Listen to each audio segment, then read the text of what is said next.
평안들 하셨어요? 못 평안하신 것 같아요. 예, 오늘 찬양대 찬양 참 은혜로웠어요.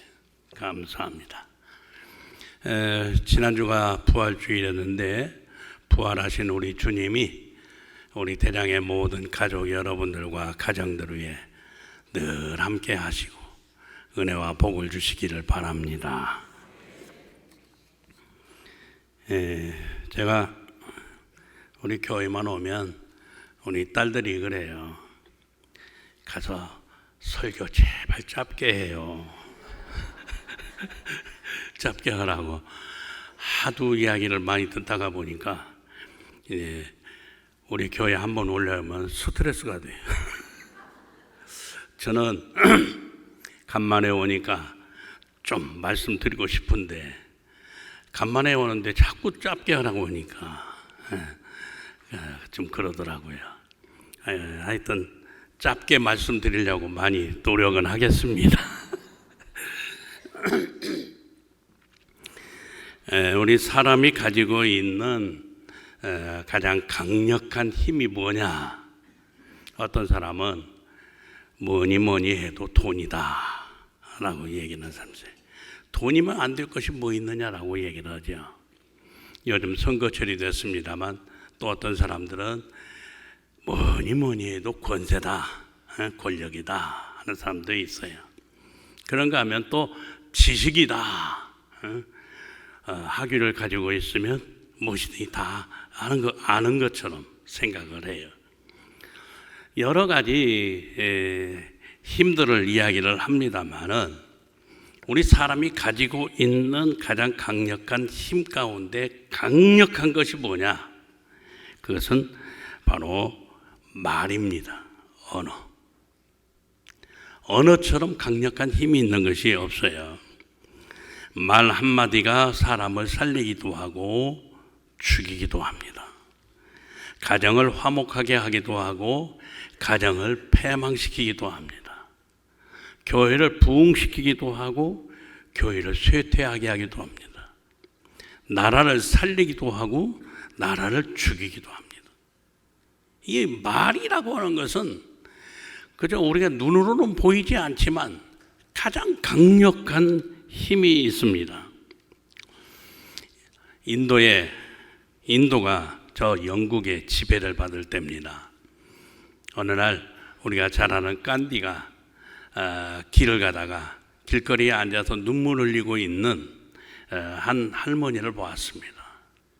그 할머니를 보면서 간디 형이 수건을 꺼내가지고서 눈물을 닦아주면서 내가 모든 사람의 눈물을 다 닦아주고 싶은데 손이 모자라는군요 라고 얘기를 했어요. 근데 그 옆에서 그 이야기를 듣고 있던 사람들이 그 이야기를 듣고서 깜짝 놀랐어요. 그리고 그 말은 인도 전역으로 다 퍼졌습니다. 그리고 그 말에 위로와 힘을 얻었던 인도 사람들이 일어나 가지고 영국에서 자유를 쟁취했어요. 말 한마디가 잃었던 나라를 살려내는 그런 역사를 이루었다, 그런 말씀이죠. 그래서 언어는 생명이요 능력이라고 이야기를 합니다. 우리 사람의 말은 힘이고 능력이고 또 생명이에요. 살아있단 말이에요. 우리들 말 한마디 한마디는 죽은 이야기처럼 생각하면 안 돼요. 살아있는 말들이에요. 그럼 언어는 두 가지죠. 하나는 살리는 말이 있고 하나는 죽이는 말이 있어요. 우리가 잘 아는 얘기죠. 살리는 말이 뭐예요? 복음입니다. 또 칭찬입니다. 위로입니다. 격려입니다. 축복입니다. 이런 긍정적인 언어가 바로 살리는 언어입니다. 죽이는 언어가 있습니다. 비난하고 비평하고 원망하고 불평하고 또 거짓말하는 이런 부정적인 언어, 이게 죽이는 언어입니다. 살리는 언어 속에서 살아가는 사람들은 날마다 힘을 얻고 능력을 얻고 날마다 새롭게 살아갑니다. 그러나 죽이는 언어를 계속 듣고 살아가는 사람들은 차츰차츰 다 죽어져 가는 거예요. 죽어져 가는 거예요. 오늘 본문의 말씀은 다윗이 사울 왕, 자기를 죽이려고 하는 이 사울 왕을 피해 가지고서 저 황무지 숲속에 숨어 있을 때입니다. 그때 사울 왕의 큰아들 되는 요나단, 다윗의 친구죠. 이 원수의 아들과 다윗이 친구가 됐어요. 그런데 그 친구가 되는 요나단이 숲속까지 찾아왔어요. 그리고서 요나단이 다윗에게 이런 말을 합니다. 너는 두려워하지 말아라. 하나님을 힘차게 의지해라. 그 한마디가 다윗으로 하여금 그 어려운 위기 속에서 일어설 수 있게 만들었습니다. 그리고 그로 하여금 그 고난을 이기고 승리할 수 있게 만들었어요. 하나님을 힘있게 의지하라. 우리 똑같이 옆에 계시는 분들하고 하나님을 힘있게 의지하십시오 하고 권면하시기 바랍니다.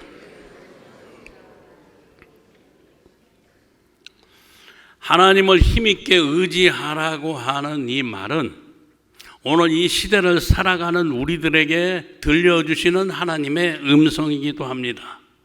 오늘 이 시대를 살아가는 우리들 힘든다고 얘기들 합니다. 어렵다고들 이야기들 합니다. 죽겠다고 이야기들을 합니다. 이런 죽이는 언어가 가득 찬 이 시대 속에서 우리는 하늘에서 들려주는 음성을 들어야 됩니다. 하늘에서 들려주는 음성, 하나님을 힘있게 의지하라 하는 말입니다. 오늘 우리 대장의 가족들 아무리 힘들어도, 아무리 어려워도, 아무리 근심되고 낙심되고 좌절되는 칠흑같이 어두운 밤을 지나는 시간을 가지고 있다고 할지라도 하나님을 힘있게 의지하시기를 바랍니다. 하나님만 바라보시기 바랍니다. 하나님만 의지하시기를 바랍니다. 하나님만 힘있게 의지하면 분명코 여러분들이 승리하게 될 줄을 믿으시기를 바랍니다. 1979년 8월 30일에 지미 카터 대통령이 에모리 대학교에서 연설한 그 연설, 유명한 연설이죠. 그 연설의 내용은 역사학자인 토인비라고 하는 분이 쓴 책 가운데 나오는 이야기입니다. 역사적으로 문명이 최고로 발전한 시기는 평탄하고 평안한 시기가 아니라 고통스러운 때였습니다. 위기는 각성을 낳고 각성은 참신하고 창조적인 방향을 낳습니다 하는 이야기입니다. 아무리 어렵고 힘들어도 그 어려움을 이기고 승리할 수 있는 삶을 우리가 살아가야 되는데 이러한 삶은 평안한 때 이루어지는 게 아니라는 거예요. 어려운 때 도리어 이루어진다는 거예요. 오늘 우리 대장의 모든 가족들이 평안하십니까? 조심하십시오. 영적으로 가장 위기입니다. 어려운 환경 속에서 지금 살아가십니까? 그렇다면 지금은 여러분에게 창조적인 기회요. 여러분에게 하나님의 은혜와 축복의 방향으로 나아가게 하는 역사적인 기회임을 믿으시기를 바랍니다. 우리에게 부딪혀오는 위기의 환경은 우리의 신앙을 더 굳게 합니다. 그리고 우리로 하여금 하나님을 굳게 의지하게 하는 기회입니다. 그러므로 하나님의 은혜 속에서 우리가 승리하게 되는 기회가 되는 겁니다. 우리 대장의 모든 가족 여러분들이 잘 아는 다니엘, 사드락, 메삭, 아벳느고가 어느 때 빛났습니까? 평안한 때입니까? 아니잖아요. 풀무불 속에 던져지는 위기를 만났을 때 사드락, 메삭, 아벳느고의 신앙은 빛났습니다. 사자굴 속에 들어가는 위기를 만났을 때에 다니엘의 신앙은 빛났습니다. 그리고 바벨론 온 땅에 하나님의 영광을 드러냈습니다. 마찬가지입니다. 오늘 우리 대장의 모든 가족 여러분들이 어려운 일을 만났다면 여러분들에게 지금이 하나님의 은혜 받는 기회입니다. 축복받는 기회입니다. 하나님의 놀라우신 역사를 체험할 수 있는 기회임을 믿으시기를 바랍니다. 위기는 창조의 기회입니다. 위기는 하나님의 역사의 기회입니다. 오늘 주님 앞에 나오신 우리 모든 가족 여러분들, 다른 이야기는 기억 안 해도 좋아요. 이 한마디는 꼭 기억하십시오. 똑같이 다시 따라서 하겠습니다. 하나님을 힘있게 의지하라. 누구를 힘있게 의지하라? 하나님을 힘있게 의지하라. 이 말씀을 잊지 마시길 바랍니다. 다윗이 성경을 보면 위대한 신앙의 고백들을 합니다. 이 고백은 평안한 때 하는 고백이 아니에요.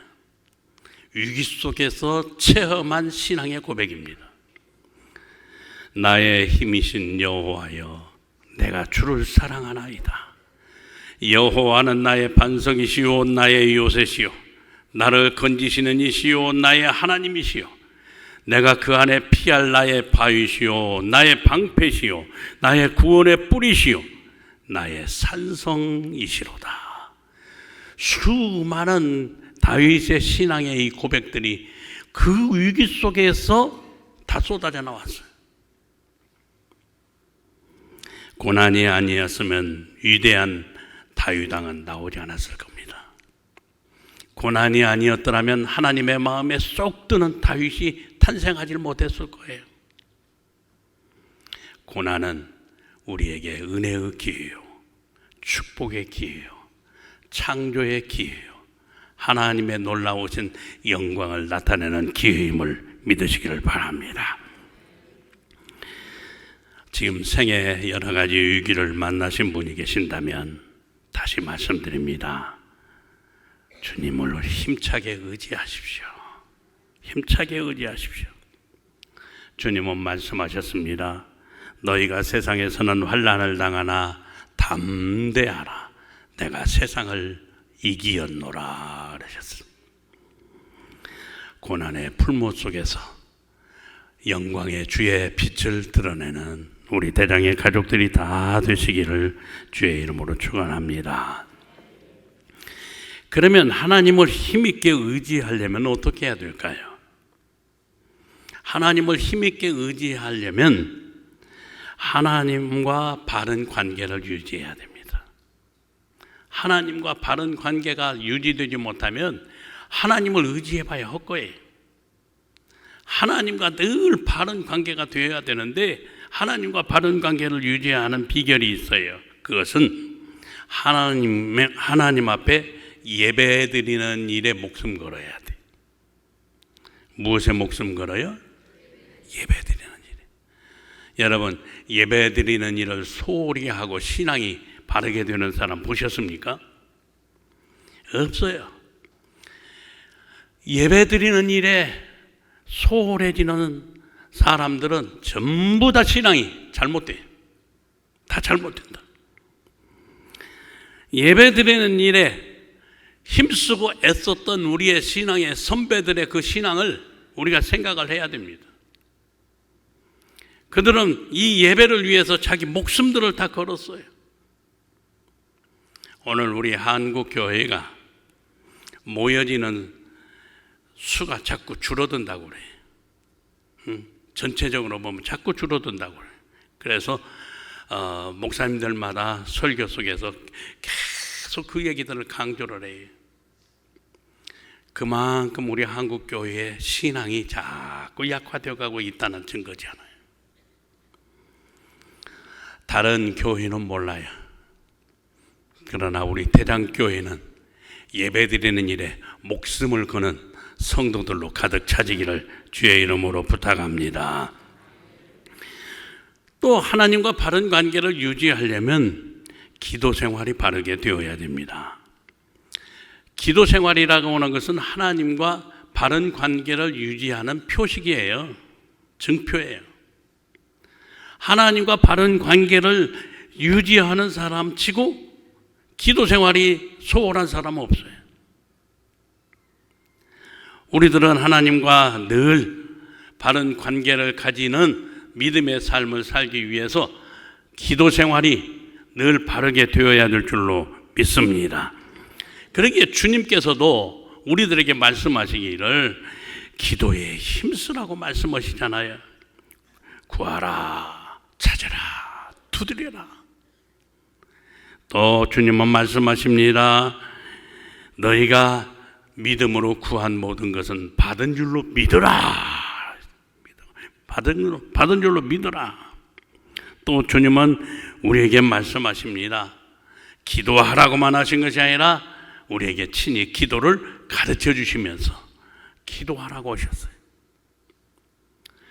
기도가 얼마나 중요한지 우리 주님은 기도로 공생애를 시작하셨고, 기도로 그 공생애를 진행하셨고, 기도로 그 생을 마치셨어요. 우리 주님도 기도하는 삶을 사시면서 하나님 아버지와의 관계를 늘 바르게 유지하며 살았는데, 우리가 기도 생활을 안 하고 하나님과 어떻게 바른 관계를 유지할 수 있겠어요? 바울 사도도 말씀합니다. 아무것도 염려하지 말고 다만 모든 일에 기도와 간구로 너희 구할 것을 감사함으로 하나님께 아뢰라. 또 쉬지 말고 기도하라. 사도 베드로도 우리에게 말씀합니다. 만물의 마지막이 가까웠으니 그러므로 너희는 정신을 차리고 근신하여 기도하라. 주님도 기도하라. 사도들도 기도하라. 우리 앞서간 신앙의 선배들도 다 기도하라. 기도는 영혼의 호흡이다, 영혼의 생명이다 이야기들 하잖아요. 우리 대장의 모든 가족 여러분들, 이 어려운 때에 기도로 승리하시기를 바랍니다. 기도할 때 주님이 우리에게 지혜를 주십니다. 우리에게 힘을 주십니다. 우리에게 능력을 주십니다. 우리로 하여금 감당할 수 있게 해 주십니다. 기도할 때 분명코 승리하는 사람 되게 해 주십니다. 성경의 위대한 믿음의 사람들은 하나님을 힘있게 의지하고 하나님 앞에 늘 깨어 기도한 사람들입니다. 오늘 주님 앞에 나오신 우리 모든 가족 여러분들, 기도하는 가족들이 되셔서 오늘 이 어려운 시대 속에서 승리하시기를 바랍니다. 또 하나는 하나님을 힘있게 의지하려면 하늘의 소망을 가지고 살아야 돼요. 하늘의 소망을 가지고. 수많은 순교자들이 하늘의 소망을 굳게 가지고 그 어려운 순교의 죽음을 기쁨으로 맞이했어요. 그래서 순교자들이 세상을 떠날 때 울면서 세상 떠난 사람 없어요. 콜로세움이라고 하는 로마의 그 유명한 순교장에서 수많은 순교자들이 순교를 당할 때 찬송 부르면서 순교했어요. 기도하면서 순교했어요. 왜 그랬을까요? 기도 통해서 그들은 감당할 수 있는 힘을 얻었기 때문입니다. 하늘의 소망이 더 밝아졌기 때문입니다. 오스트리아에 합스부르크라고 하는 가문이 있습니다. 미국에는 케네디 가문, 부시 가문, 유명한 가문이잖아요. 마찬가지로 이 오스트리아의 합스부르크라고 하는 가문은 오스트리아를 다스릴 뿐만 아니라 유럽을 다스렸던 왕가입니다. 그런데 이 합스부르크의 가문의 마지막 황제가 2011년도에 세상을 떠났어요. 세상을 떠나고 장례식하는 광경이 영상으로 다 나와져 있어요.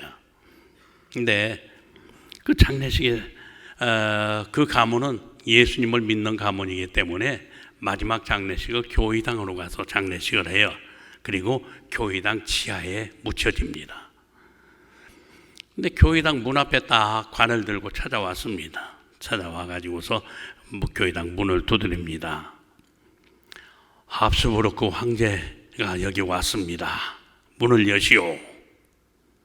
안에서 소리가 들려옵니다. 못 엽니다. 안 됩니다. 그때 또 이야기를 합니다. 유럽을 다스린 황제 합스부르크입니다. 문을 여시오. 안 됩니다. 문 못 엽니다. 그때 또 이야기합니다. 이 합스부르크 황제는 20여 개 대학에서 박사 학위를 받은 분입니다. 문 여시오. 안 됩니다. 또 이야기를 합니다. 이 합스부르크 왕은 수많은 어려운 사람들을 찾아서 돕고 그들을 도와주고 그들을 위해서 헌신했던 그런 황제입니다. 문을 여시오. 안 됩니다. 그때 마지막으로 그렇게 얘기를 합니다. 나는 하나님 앞에 죄인입니다. 죄인이 주의 은혜를 입고자 왔습니다. 그때 문이 쫙 열리면서 들어오시오. 들어오시오. 하나님의 나라는 권력으로 못 갑니다. 돈으로도 못 갑니다. 세상의 지식으로도 못 갑니다. 세상의 그 무엇으로도 하나님의 나라는 갈 수 없습니다. 하나님의 나라는 오직 내가 죄인이라고 하는 것을 고백하고 예수 그리스도를 자신의 구주로 믿는 사람, 주님의 은혜와 사랑을 입고자 하는 사람만 들어갈 수 있는 곳이 하나님의 나라입니다. 오늘 이 자리에 나오신 우리 대장의 모든 가족 여러분들은 이 믿음을 가지고 계시는 줄로 믿습니다. 이 믿음을 가지고 계시면 여러분들은 다 여러분이 하나님 나라에 이르렀을 때 하늘 문이 쫙 열려질 것이고 여러분들을 영접하실 줄로 믿습니다. 우리는 언제 어느 때 하나님의 부름을 받을는지 알 수 없습니다. 여러분들도 그렇고 저도 그렇고요. 서울 은퇴 목사들 모임에 2달에 한 번씩 모이는데 가면요, 어떤 목사님 돌아가셨습니다. 어떤 목사님 돌아가셨습니다. 돌아가신 목사님들 소개를 한참 해요. 회원이 지금 한 300명 돼요. 근데 요즘은 돌아가셨다는 소리가 왜 그렇게 많은지 모르겠어요. 나이가 조금 들어가니까 그런 소리만 들리는지, 좋은 소식은 아니고 맨 죽었다는 소식만 들려오니까 제가 오늘 설교하면서 그런 생각을 해요. 다음번에는 또 볼 수 있는 분들이 얼마나 있을까. 나도 우리 대장의 가족들 다음번에 와서 또 볼 수 있을런가. 그러나 우리 분명히 기억하십시다. 예수 그리스도를 구주로 믿고 그 은혜 속에서 살아가는 우리들은 언제 어느 때 주님의 부름 받더라도 저 하나님의 나라에서 다 만날 수 있음을 믿으시기를 바랍니다. 그 영광 함께 누릴 수 있음을 믿으시기를 바랍니다. 결론으로 말씀드립니다. 요나단의 한마디, 하나님을 힘있게 의지하라고 하는 그 한마디가 위대한 다윗을 세상에 있게 했습니다. 어려운 가운데서 힘있게 일어날 수 있게 만들었고 그 어려움 속에서도 믿음을 지키게 만들었고 그 위대한 왕이 세상에 태어나게 만든 요나단의 한마디, 하나님을 힘차게 의지하라. 오늘 이 시대에 어려움 가운데 살아가는 수많은 사람들이 이 한마디를 듣고자 해요. 오늘 이 자리에 나오신 여러분들이 요나단이 되셔야 돼요. 그래서 여러분들을 통해서 수많은 사람들이 위로를 받고 힘을 얻고 일어설 수 있고 하나님 앞에 영광 돌리는 역사가 일어나야 될 줄로 믿습니다. 오늘 주님 앞에 나오신 우리 모든 가족 여러분들, 아무쪼록 오늘 이 시대의 요나단들이 되시고 여러분들을 통한 수많은 다윗들이 일어나는 역사가 있게 되기를 주의 이름으로 축원합니다. 기도합시다. 사랑 많으신 주님 감사합니다. 어려운 위기 속에 있던 다윗에게 들려주었던 요나단의 그 위로의 말, 그 한마디가 위대한 다윗 왕을 낳게 했던 것처럼 오늘 주님 앞에 나온 우리 대장의 모든 가족들이 이 시대의 요나단들이 되게 해서 오늘 이 시대에 수많은 다윗들이 일어나게 하여 주시옵소서. 주 예수 그리스도의 이름으로 기도하옵나이다. 아멘.